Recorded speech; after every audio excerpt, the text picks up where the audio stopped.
Hello, right, margin. I just want to quickly cover how I deliver margin to you. The most important thing before I start anything is everything you're about to see, I do for you. It's nothing on you, I do the lot. I love to do it, get all the data together, see how we're going to change margin and make the improvements. So not only can, if you do margin right, you improve your growth, as I've shown with benchmarking and pricing and everything else, there's also obviously input analysis and input control. And with that side, I like to come in and take every associated cost with the product. So if it's turning on the machines, if it takes an hour to turn on and set up a machine, some of that cost needs to be associated with some of that product.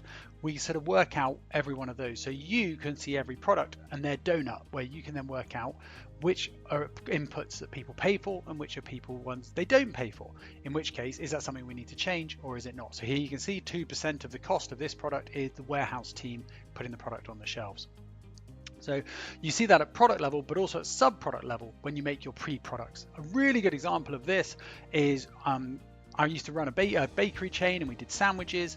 Tomatoes would come in 30 minutes before anyone else would do a delivery, so someone came in specially. Now that meant that one person was coming in specially to take one tray of tomatoes, which meant those tomatoes weren't the low price we were paying, they're in fact the wages of the person, because you couldn't separate that cost anywhere else.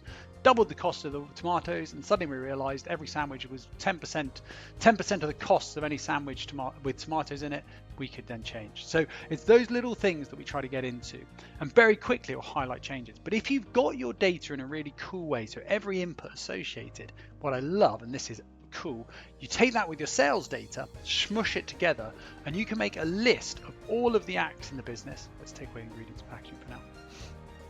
All of the acts in the business, there we go, and the associated time. So let's say it's taking an order, putting in delivery, and you can slowly work out the cost of every single act you have in a business. And what are you going to do about that, and how do you change it, be it a machine or something else like that.